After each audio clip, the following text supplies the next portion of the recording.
Hey, this is Chris. Hope you're doing well, and welcome to Popcorn Finance, the show where we discuss finance in about the time it takes to make a bag of popcorn.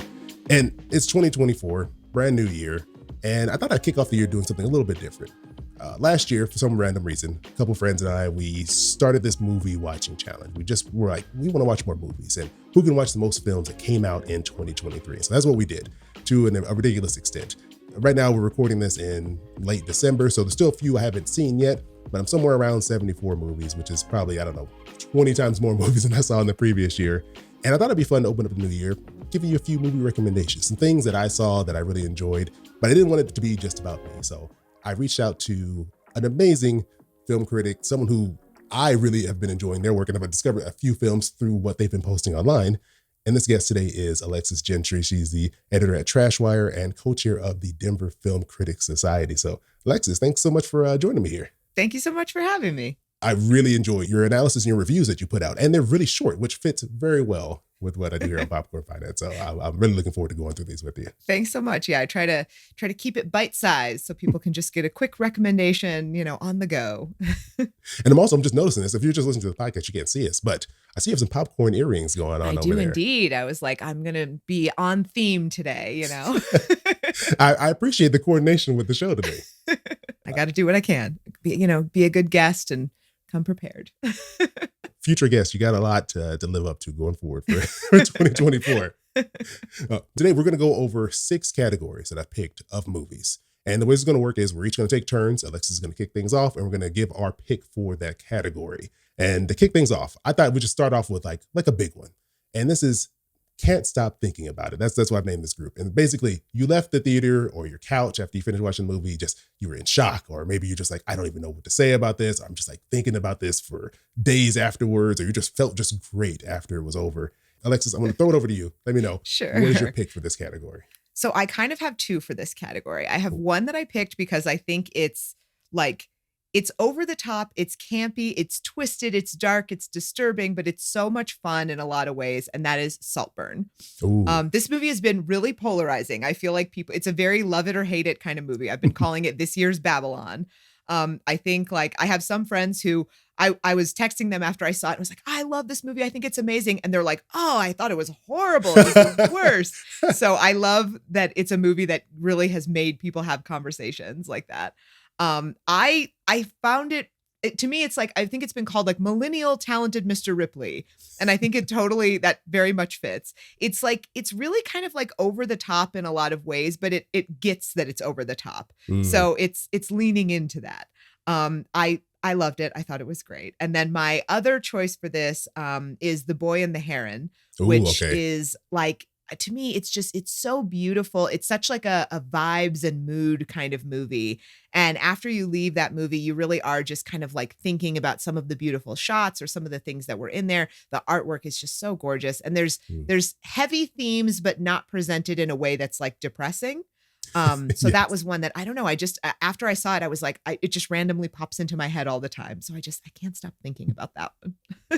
So The Boy and the Heron, I saw that maybe a month. I don't know. I saw it a couple weeks ago at this point, and it was one of my few times seeing a Miyazaki movie, and it was just the animation alone is just beautiful. And also, Saltburn is one I have not gone to see yet, but I have a friend, Logan. He went to see it, and he said he sat next to a woman who was older than him. Maybe she was in her 50s, and she had no idea what this movie was. And he said that was probably more entertaining than the movie because just the gasps coming from her.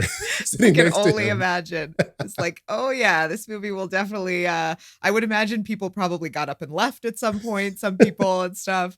I think it's on Prime now or something. And I'm like, do I go back and rewatch it, or do I just kind of like enjoy the feeling that I had when I watched it the first time? Okay, my pick for this one is, I was debating if what I wanted to go. I'll give you my runner up first. The movie I thought I was going to put in this list. And it might end up, I think it's going to end up somewhere else, was Theater Camp. I love just that because movie. I went in just kind of like a mockumentary style film, and it just caught me off guard by how much I really enjoyed this movie. It was just so funny, so like heartwarming, and I'll save it because I'm probably gonna be somewhere else. So that was my runner up. But the movie I ended up picking, just because I love sci-fi, was The Creator. One of my favorites. That movie, again, this is another movie that I was like, I'm gonna give it a shot. It's John David Washington, Denzel Washington's son, and Gemma Chan, and then the young girl they have playing the one of the lead roles. I believe her name is Incredible. Madeline. Is that her name? I think so. She is so good in this movie. Like, sometimes you see a kid actor, you're like, they did a good job, but her performance was amazing. Yeah. And essentially, it's a movie about like the implications and bias against AI and colonialism, and there's a lot of things going on in this movie. But it is so well done, and they did it on such a small budget, which is what shocked me. I think they spent like around $80 million to make this, and this looks like they spent hundreds of millions of dollars on this movie. It is beautiful. Absolutely.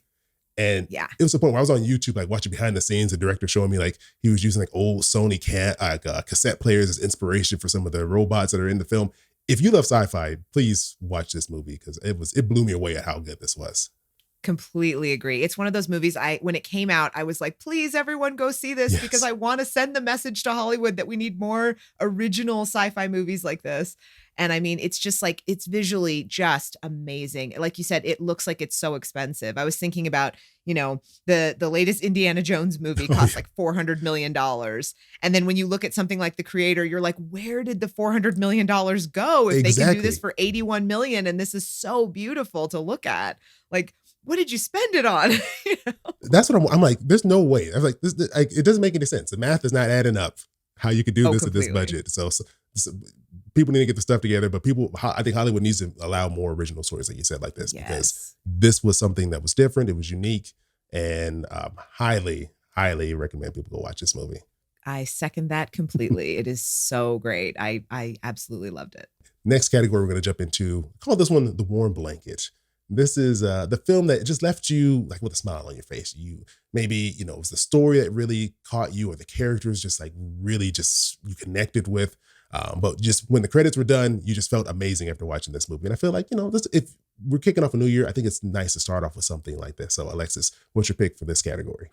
Well, this was an easy one for me because we had a very lovely, pleasant Paul King movie, and that is Wonka. I was kind of like, I think a lot of people were a little like, I don't know about Timothée Chalamet for this. And it was like, I don't know, do we need a Wonka remake? And Timothée Chalamet and what is going on? But I watched this movie and I was kind of like, I don't know, I'm like resistant to like the sweetness of it all. But by the time I just got into it, I was like, oh, this is just so pleasant and wonderful. And it's just like a nice little thing where you feel good. And I just ended up really enjoying it. And just, it's one of those movies where you leave it and you're like, like when you said Warm Blanket, I was immediately like, oh, definitely Wonka, because that's just a nice movie that you just feel cozy watching it.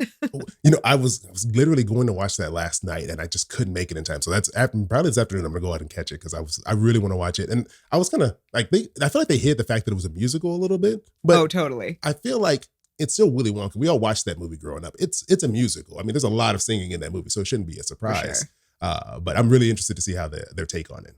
Yeah, it's just so sweet. And I think Timothée Chalamet, like, so impressive. I find, I think he's one of the most talented actors. Like, I think he's one of those people whose career I'm like, I'm down with whatever selection you have. I will watch any movie you're in because I know you're going to give a great performance. And I wasn't sure how he would be in a sort of sweet musical. But man, he was just so great. I was so impressed with his performance. So very, very big endorsement for me. I think Wonka is just one of those sweet, feel-good movies for sure. Okay, I'm definitely going to end up watching that one then. I got to make sure I get out there and see it. All right, my pick, I had a hard time with this. I felt like there was a lot of movies that I saw that fell into this category. Again, Theater Camp could have fallen in this category. My runner-up is a movie called Jules, Jules. It is... Have you seen that one yet? I've heard of that, but I haven't seen it. I haven't, no. Random. But basically it stars Ben Kingsley. And just not to spoil anything, he's an older gentleman who a spaceship crashes in his backyard and people think he's kind of crazy because they think he's developing Alzheimer's. And it's just like really heartfelt comedy where these like other older people in the community kind of come over and they're like trying to help this alien get back home. And it's just off the wall. It was almost my pick because I love this movie, but the only movie that beat it out was Are You There, God? It's Me, Margaret. And it's because I'm a sucker for a coming of age movie. Like I that's like probably one of my favorite genres. And it's just it's kind of I wouldn't call it a holiday movie, but parts of it are set during the holidays. The main actor, I believe her name is Abby Fortson. is the main character. Her mother is Rachel McAdams, and it's just so well done. It's about her kind of dealing with like two worlds and understanding religion. Like her one side of her family is Jewish, one side of her family is, I guess, would be maybe like, I don't know if they're Christian, but they're like not going to church. And so it's her dealing with like the pressure of choosing a side and what does she want to be a part of any religion, and also growing up. It's such a well done movie. And it just, at the end, I just like, man, I just felt good after watching this. And I've heard like more and more people talking about it online because it is such a, like just a nice movie. You just feel good after watching this. Nice. Yeah, I have a lot of friends. I haven't seen that yet, but a lot of my friends kind of reported similar. They were like, man, it's just a movie where you're just like, you just enjoy it. And it's just a really pleasant watch. So I was like, that one's definitely going on my list. Yeah, especially if you're biased like me, like a coming of age movie. It's like I've probably several of them in my list that I won't get a chance to talk about today. But yeah. That's great. All right. Category number 3 is biggest surprise. And so this is a movie that just completely caught you off guard, like in a good way. You went in with maybe like no expectations, or you didn't really know anything about it. And then you were just blown away by the time the movie ended. So Alexis, what's your pick for this category? I think for this category, I'm going to go with The Iron Claw. Ooh.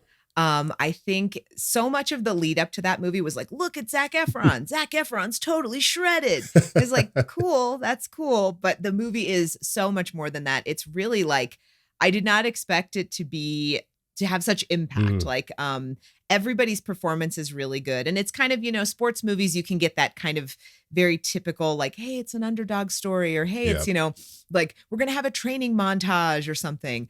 But with this, I just felt like, every actor was just firing on all cylinders. I really cared about all the characters. I was super invested in the story. The emotional beats just like really hit hard. And it was one where I was kind of like, this is probably going to be pretty good, but I didn't expect that it would be that good. And I didn't expect that Zac Efron would be like, on my short list for best actor. Cause I mean, I don't think of Zac Efron like that, but I was like, after this, I need to change my opinion and I need to start thinking of Zac Efron like that.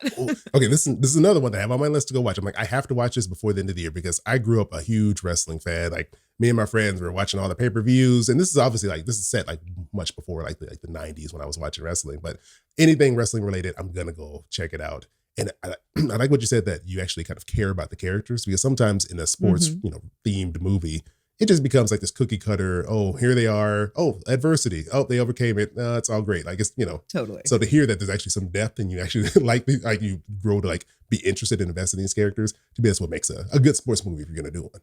Oh, totally. Yeah, it was a really great watch. Highly recommend checking it out. Okay, all right. You're helping me narrow down my list of what I got to watch before the month is over.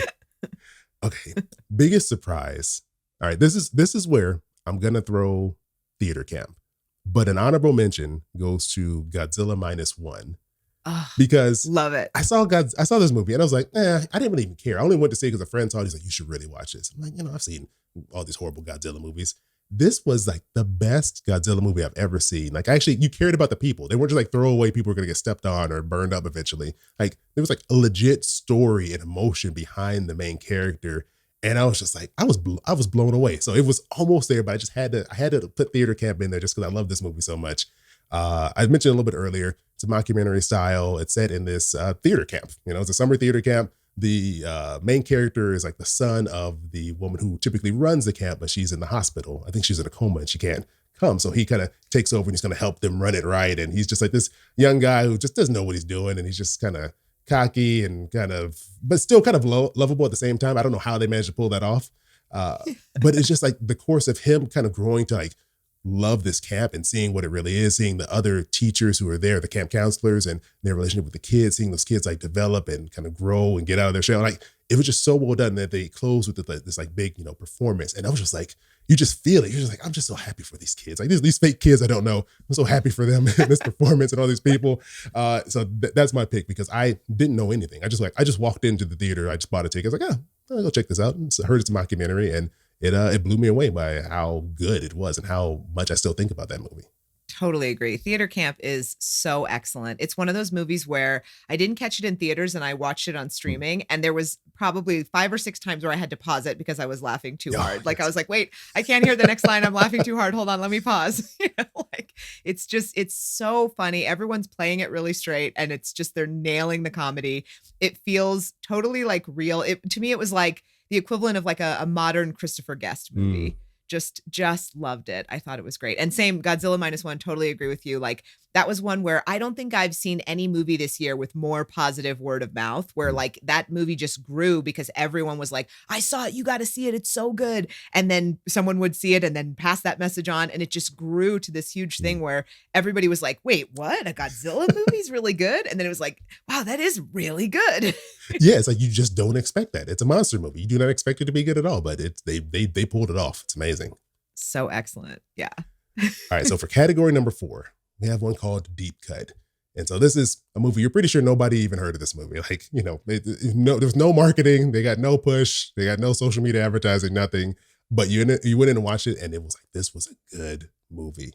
So what's your pick for this category? So I have kind of 2 for this as well. I think my first choice is Polite Society. Oh, yes. It came out earlier. It's so much fun. Like it's really funny. It's got really fun action and fight scenes. Just a really cool, fun movie all around. I really enjoyed it. And I think like when it hit streaming, I was like, everybody, it's on streaming. Please check this movie out. It's really good. So Polite Society is on there. And then my second choice is this tiny movie that I feel like nobody paid attention to called Biosphere. Oh, yes. I love that movie. And yeah, that I thought it was so great. I mean, it's a movie that probably cost like $10 to make. It's one location, it's 2 actors, it's dialogue driven. It's just like, it's really good. It's got these funny moments. It's got a ton of heart. It was kind of one of those ones I watched on a whim. I was like, oh, okay, I'll give this a try. And I was so impressed. I thought it was great. I was like, this is so clever. And every time I've mentioned it to someone, they're like, what is that? Like the Pauly Shore movie? Yes. And I'm like, no, that's Biodome. That's exactly what I was thinking. Yeah. And you have to be like, no, it's actually really clever and smart. And they're like, the Pauly Shore movie? Yeah, and the fact that it's the whole movie's in one room the entire time. It's like in a Yeah. studio apartment, Amazing. essentially, is what the whole movie's filmed there. But it feels like there's different spaces and it's movement. And this was like some of the best acting I've seen this year. For them to be in such a small, plain completely. space, and you're just so invested in everything that happens to them. And their chemistry is amazing. I was like, I don't know if the two of them have done Absolutely. a movie together, but their chemistry was like, I was like, they need to do more stuff together if they haven't. Totally. It feels like, oh, well, they've probably known each other for like 30 Yeah. years. And it's like, I don't know if they have, but they certainly sold it like they have. There was great acting going on in that little room. Absolutely. Yeah. One little room, just really good acting. And see, you can have a really good movie.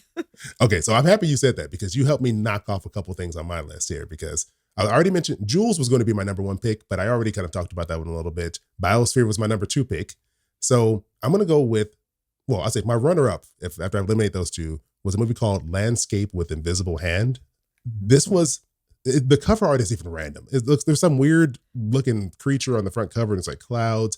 I had no, I love going into a movie knowing nothing because I just want to be surprised by it. And I went in this movie knowing nothing, off the wall, had no idea this existed, but loved it. But my number 1 pick, which I already talked about that one probably way too much, is The Pod Generation. Oh, yes. I've heard about this. I didn't get a chance to see it, but I heard great things about it. This was a movie that I started on a plane because I was like, I needed something to watch. And I was like, okay, I got to finish this at home. This is too good. It stars Emilia Clarke and hopefully I say his name right, Chiwetel Ejiofor. I feel like I'm always butchering his name. But I love both of them as actors. So when I saw that they were in this together, I was like, oh, well, yeah, let me just check this out. And it is amazing. It's essentially the story is set sometime in the future, like kind of near future, where they've created this technology where women can basically put their like egg and they can fertilize it in the side of a pod. And so that way they can still be, they won't have to take time off of work and they can still keep their careers and they can not have all the other issues that come along with, especially in America, when a woman has a child, it disrupts everything and there's no support financially or any of that stuff. So it's like a way for them to have, similar life and career as a man would while still having a child. And it's just so well done. And it deals with the introduction of technology. And is it right to do this? Is it natural? Letting corporations take over something essential as childbirth. Are you okay with that? Are they doing things you don't like? It's so well done. It's such an interesting story. and completely caught me off guard because I had no idea this movie even existed. All right, so let's move on to category number 5, The Letdown. So this is a movie you went into with some excitement, and then you were left just feeling like, man, like, why did I even spend my money on this? This was not worth it at all. So I'm really interested to hear what your pick is for this category. Well, I kind of have 2 for this too, but I think the one that I was most bummed about was Ferrari. I wanted to like this so bad. I love Adam Driver. Oh, like yeah. he's another one of those actors where I'm like, I will watch anything you're in anytime. Like it doesn't matter. Is it a short film? Is it a feature? I don't even care. Like I will watch anything with Adam Driver. So I was totally excited for this. It was one of those things I got a screener copy of it. I was like, oh God, I can't wait. Like I was like, I'm watching it the second I get it. And I didn't love it. I think to me, it's like, you're doing a movie about Ferrari. You'd think maybe the pace could be a little faster, but it's not. And that was kind of a problem. And then I think also accents are tough. Oh, no. And not everybody can do them. And I think, after House of Gucci, I think, we've had a lot of fun in Hollywood with interesting and colorful Italian accents of all ranges. And I was really hoping that we would not have a repeat of that with this, where it's like, oh, okay, we have another movie with not great Italian accents, but here we are with very, very interesting Italian accents in this film that I was like, my brain could not like stop being like, but why is no one rolling their R's? But why is all this? Like, it was just like, there's different things where I was like, it's just not working. And I think I was so distracted by that I couldn't fully get into it in the way that I had hoped. That reminds me, Napoleon was almost going to be my pick for this category. But I'm thinking of it because Joaquin Phoenix, he doesn't have a French accent. He just uses regular speaking voice. I'm like, that's the route to go. If you cannot do this accent, Honestly. just speak like you normally would. I don't care. Like, I know you're not French. I know you're not Italian. I'm fine with that. As long as I can understand, I'm not distracted. Exactly. It's like at some point, like if it becomes detrimental to the execution of the movie, like just go ahead and use your regular voice. It's fine. Exactly. Just please spare us all. We know you're a good actor. Just focus on that part. Exactly. Okay, so I was going to pick Indiana Jones for this, but I was like, I didn't really expect it to be good, and it wasn't. So I actually didn't want to watch it. A friend of mine was like, let's go watch it. I was like, okay. And then, it was actually worse than I thought it was going to be because I like Phoebe Waller-Bridge. So I was like, oh, maybe it'll be good. And, but this one, this man is a little controversial, but I'm going to say John Wick 4. And it's just because it's a great action movie. Like there's some crazy scenes in there. There's like this one like top down view where it looks like a video game, and I know John Wick is not about the story. Like I know that I should go in there not expecting to get a good story, but this was just so convoluted that I was just like, I don't even know why. Like none of this is making any sense. And I think I went in with too high of expectations for this movie. I should have just gone in saying, I'm just going to watch some people get beat up and shot and then call it a day, not expecting, well, maybe they're going to close out the series in an interesting way. Because the first 3 movies are just pure action. The story doesn't make any sense in any of them. And this continues that trend of not making any sense. And so I think I got my hopes up too high with this movie. And I was left like, man, I think I'd rather watch Transformers than watching this. That's tough. Yeah, that's a tough one. John Wick is one of those ones. I watched the first 3. I think they were on Peacock or something. And I was like, I've never seen a John Wick movie. I need to really get into this because everybody loves them. Just like I binge watched them all together. I was like, these are incredible and amazing. And so John Wick 4 is one of those ones that I still need to check out, but I'm almost nervous because I'm with you. Like, I think after the first 3, I'm like, would my expectations be too high for this 4th one of like, these are all incredible. And like, to me, it's nothing makes a stronger case for stunts getting their own Oscar category than the John Wick movies. Absolutely. Those people, I'm like, I don't know how half your cast is not injured. Your stunt cast is not injured after doing this movie. Because people are doing some crazy stuff. It's so impressive. Yeah. It's just like so amazing. It's just where you're like, okay, can we give these people some kind of award? Because this is making this movie so exciting and so cool to watch. It really is. It really is. And this was a tough category because, I think most movies, if you go into most movies knowing if it's going to be good or bad. And most of the time, if it's a bad movie, you kind of knew it was going to be bad going into it. So Totally. Well, it's like you said with Indiana Jones. You're kind of like, I know where to set the bar for something. This is not winning any awards next year, so let me just relax. Exactly. All right, so I felt like, in contrast to that, we should wrap up with our best pick for the year, the best of the best, the movie that we love the most. When it's all said and done, this is a movie you could watch over and over again. You loved it the first time, you loved it like the fourth time you saw it. You're gonna buy it; it's gonna be part of your collection. So, what is your pick for best of 2023? This is tough because I have two and they could not be more different from each other. So my first pick is Killers of the Flower Moon. I loved it so much. It was one of those things where it's really long and it's really dark and it's depressing and it's all those things, but I was so into it. I saw it in a theater. It's one of those ones where I think because it's on Apple, it's kind of like a lot of people are like, it's really long. It's going to be on streaming. I'm going to wait till this comes to my house where I can pause it.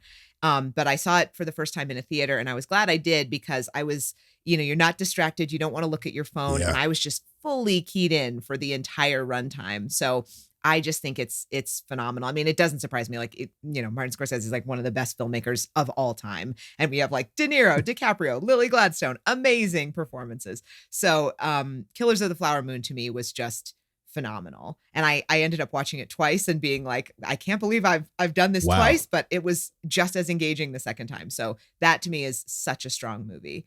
And then my number one pick, though, I think is Barbie, because that was one where I wasn't expecting to like it as much as I did. I was like, oh, it'll be fun. It won't be like memorable, but it'll be like a fun movie that I watch. And the emotional beats really landed. I loved the story. The songs are great. I was so thoroughly impressed with every single aspect of that film that I couldn't stop thinking about it. It was one where the second it hit Blu-ray, I was like, physical media, I am buying this movie. So Barbie to me was just something that it was the most pleasant surprise and something I just adored. Ooh. So Barbie's got to be my number one. Yeah, I'm not surprised. That movie was so well cast. I feel like they picked the perfect people for every role in that movie. It was so much funnier than I thought it was going to be. And it was just like, it was just such a well done movie. And I was really happy that it actually got like box office success on top of it being reviewed very well, because hopefully, not that they need to make a sequel necessarily, but that, the director, the actors, that leads to more stuff for them because they put together a good project for sure.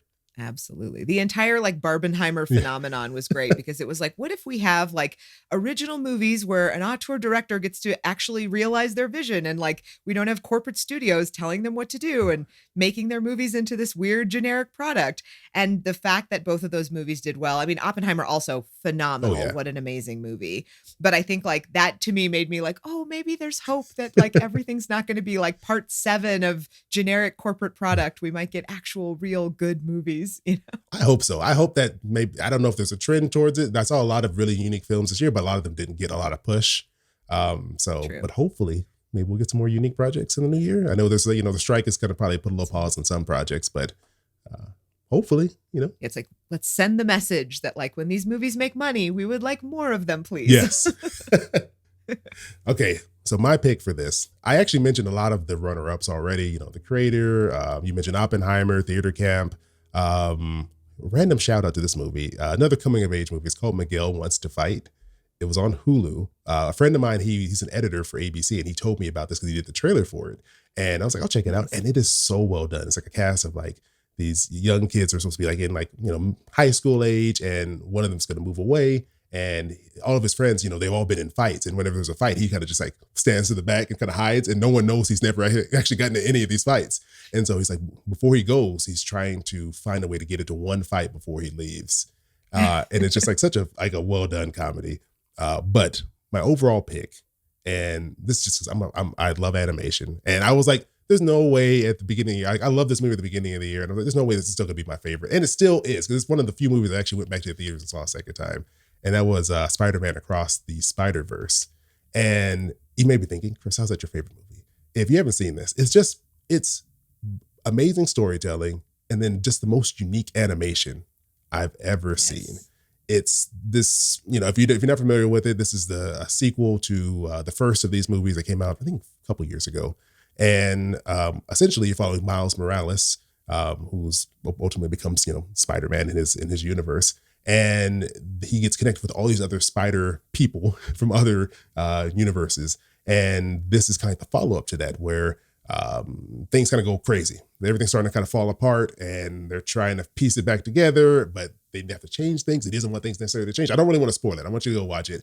But because of all these different spider people from different universes, they each have their own unique art style. And so you get to see the merging of all these different styles come together. And it's just so well done. And just visually, it's just like, I just want to watch every behind the scenes clip, every making of this movie to see how they put this together, because to have something that's both visually beautiful, but then also a really good story to go with it is rare to have both of those together. And for that reason, this movie still has stayed at the top of my list, because it's just, I'll watch it anytime. If I had cable and if it's just on, I would just stop on that channel and just keep watching this movie. Yeah, completely agree. It's so beautiful. I think, like, to me, Spider-Punk and Spider-Man India, I'm like, I would fully watch an entire like 2.5 hour feature with just like those characters. Yes. The animation is so gorgeous. It's funny. I think we had several really good animated movies this year. I also like the Teenage Mutant Ninja Turtles Mutant Mayhem. Gorgeous animation, really cool. I love that we're getting to a point where animation can be so stylized and interesting. And I mean, you know, Spider-Verse really, I mean, it's that every frame of painting, like every single frame of that movie you could hang on your wall. It's just beautiful to look at. It is. And I like what you said, like we're getting these unique movies, because Pixar came out, they revolutionized this space.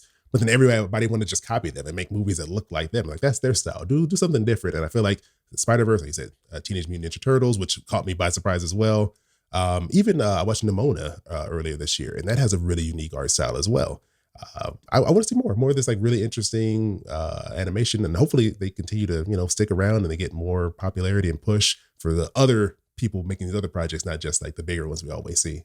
Completely agree. Yeah. Stylized animation for the win. Oh, yeah. Well, that's it. That was our final category. Before we get out there, Alexis, do you have any honorable mentions? Anything you want to throw out there that maybe you like wanted to talk about that didn't make it? I'm trying to think. I have a bunch that I still need to see. So I'm like, there's a lot of movies. I need to see Poor Things. A bunch of people have talked a lot about that. A movie that I saw that was insane was Beau is Afraid. That was one of those movies where I can't decide if I love it or I hate it, because there's parts of it that I love and there's parts of it that I was just like, what is going on? So I think like that was one that I was like, well, it's very interesting, you know, like there's a lot that were just kind of weird and bad, but in fascinating ways, like The Flash. There are some that are just like so great and you're like, oh, I want everybody to see this. So it's been a really interesting year for movies, for sure. Yeah, it really has been. Because I feel like there's a good amount of movies. I feel like I'm just opening up to this world. I didn't realize how many movies come out every year. I was shocked at just the volume. I say The Holdovers is one that caught me by surprise. I really love that. Technically, I guess it's a Christmas movie. So hey, if you got some time, check it out. I don't know if it's still in theaters, but that was a good one. Joyride was one of my favorite comedies of the year. What else? Tetris, Rye Lane. There's so many good movies that came out this year that it's just like, you know. Yeah, Blackberry. Yeah. Dungeons and Dragons was really good. And I feel like people didn't go see that. And that was super funny. Like, so there's a lot of those movies where they kind of came and went. And it was just this weird kind of like everything was just happening, especially during the strike and during all these other things where things were coming out and they weren't getting, you know, the publicity they normally do. So they kind of came out and disappeared. And it's like, wait, this is actually good. You know? Yeah, there's so many slip through the cracks. And so hopefully maybe they get a life after their release and people can find out some of these. Hopefully this episode will lead some people to finding some movies that they didn't know about. Thank you so much for taking this time to come through and break down all these movies with me. If people want to connect with you, they want to follow along with what you have going on, where can they go? So I am Trashwire on TikTok, Instagram, Facebook, YouTube, all the places.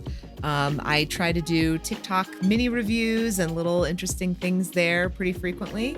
I have a podcast called Watcha Watchin that's with me and Kim Pierce, who is the other co-chair of Denver Film Critics Society. And then my reviews and just things like that can be found at trashwire.com. All right, perfect. I'll put all that in the show notes. I love your reviews. So if any of you like want to check out some examples of what these movies are about, maybe a little more in-depth breakdown, please go give Alexis a follow, because I love your reviews. They're quick and they give you a great idea of what that movie is. And I've gotten some of the movies I mentioned were because I saw one of your reviews and I went out and watched it. So you're doing amazing work and I appreciate you coming on the show. Thank you so much. That's so awesome to hear.